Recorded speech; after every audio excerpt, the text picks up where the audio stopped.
The second condition that scholars have discussed is the marja being the most knowledgeable. What's the evidence for that?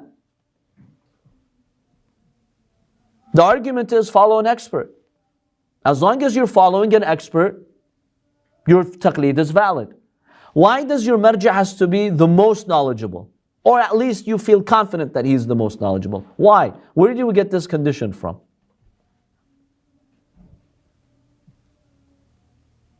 Is it the Quran? Where in the Quran does it say you have to follow the most knowledgeable? I mean, there is that verse, I think it's Surah Yusuf, over every knowledgeable person is the most knowledgeable. Yes, وَفَوْقَ كُلِّ ذِي عِلْمٍ عَلِيمٍ. Over every knowledgeable one, there is someone who's higher in knowledge. Now this is describing a reality. But in what way does it bind you to follow the one who is a'lam, the one who has more knowledge? Well, why settle for less when you could go for... Well, as long as the less saves me, I'm fine with it. As long as it's qualified, I'm fine with it. I just need to follow someone who's qualified, the argument is. Someone who's an expert. As long as I've accepted that they are an expert, it's enough. Yes, it's better to follow the more knowledgeable, no doubt. But is it binding? Is it wajib? What's the basis for it being wajib? Did we cover that in rational? The first or second class in terms of what the Imam mentioned? A hadith? Yes. That's So we have two types of proofs. One's the intellectual logical proof, one is the hadith that some have cited. Before we get to that hadith, give me an intellectual logical proof such that if we dispute this hadith, somebody considers it weak, somebody says, look, this is talking about judges, not maraja, because that's one of the arguments against the hadith. Then at least we have an intellectual rational proof. from an intellectual, rational perspective, even in the universities or colleges out there, Or if you have medical condition, you go to the most knowledgeable for the medical condition, for example. So even in layman's society, they would go to the most knowledgeable person, even though if there are two professors with the same credentials and background, but you can see that the one professor knows that this other professor is more knowledgeable in this area, and you would see they would go and seek knowledge or guidance from them, sit in their classes. So from a rational perspective, in terms of what's happening in terms of societal norms, that's common practice. So rational people will tell you that if you have a medical condition and you want to take your son to a physician, there's 2 physicians in town, 3 physicians in the US or wherever you have access to. They're all qualified, no doubt about that. They have the credentials.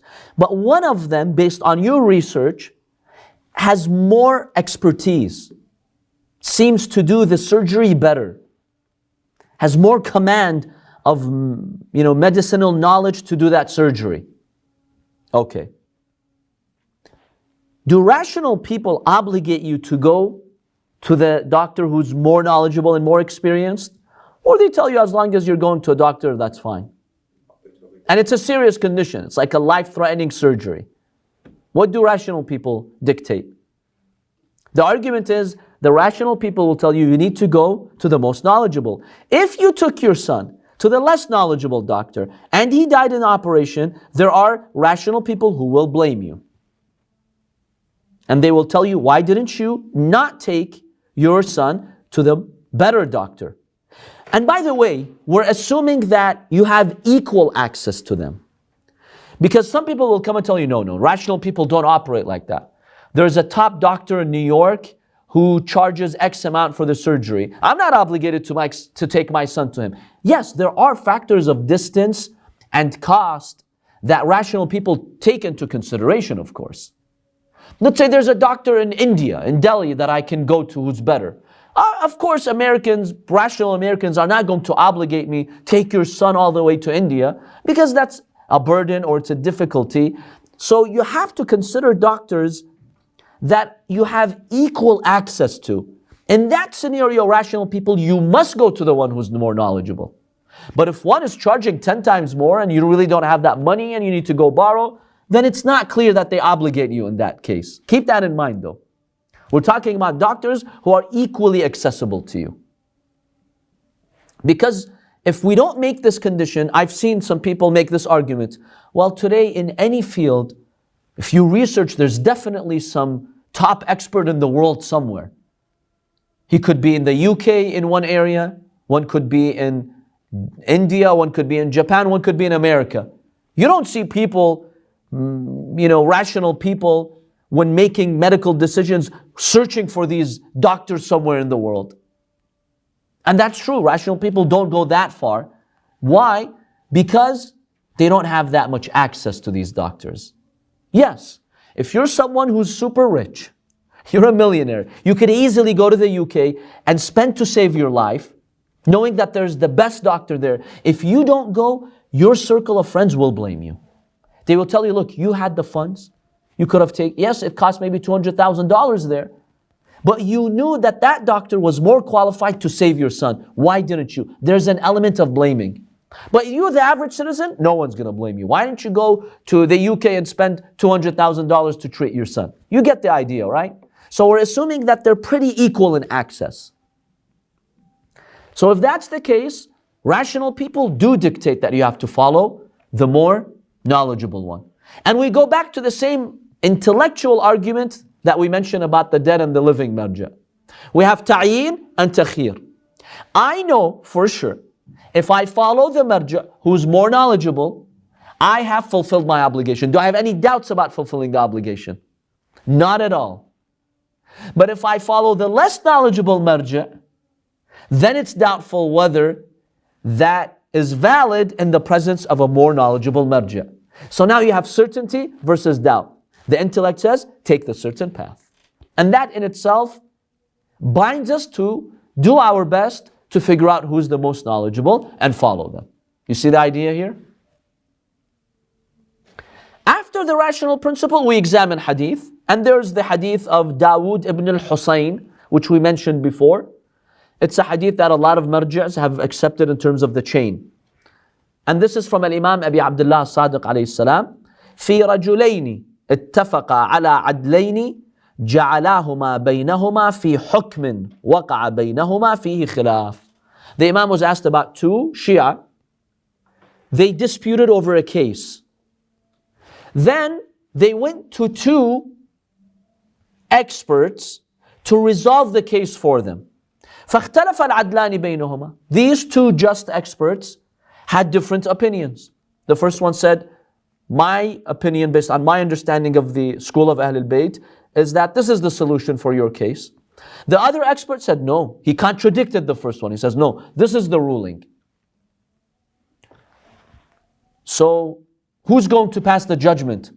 Whose judgment am I going to take now? When the two experts have disagreed. The Imam alayhi salam mentioned in his reply, يُنظَرُ إِلَىٰ أَفْقَهِهِمَا وَأَعْلَمِهِمَا. Look at who has more fiqh and more knowledge. Better understanding in terms of expertise and more knowledge. Who's more knowledgeable? Take his ruling. بأحاديثنا, about our hadiths, not about science or something else. Because remember, this is a religious issue. فَيَنْفُذُ حُكْمُهُ. And the hukum, the ruling, the sentence that he will issue is the one that will be binding on you. Well, this is a hadith in which the Imam alayhi salam is being asked about two experts, giving their opinion about a case. The Imam says, go with the more knowledgeable. So there are scholars who have cited this hadith that says, see, this is evidence that in taqleed, you have to follow the more knowledgeable in areas of disagreement. If the more knowledgeable says this is halal, and the less knowledgeable says this is haram, go with the more knowledgeable, and vice versa. Because if they're equal in their fatwa, they have the same fatwa, then it doesn't matter who you're following. It's the area where they differ in their fatwa that you need to follow the most knowledgeable. The argument that some scholars have against this hadith is that this hadith is about the hakim. It's about a hukum. It's a legal case, right?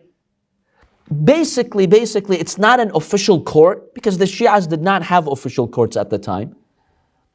But these people disputed in a matter and they needed a judge who's well versed in religious teachings to give them a ruling and khalas, that's binding.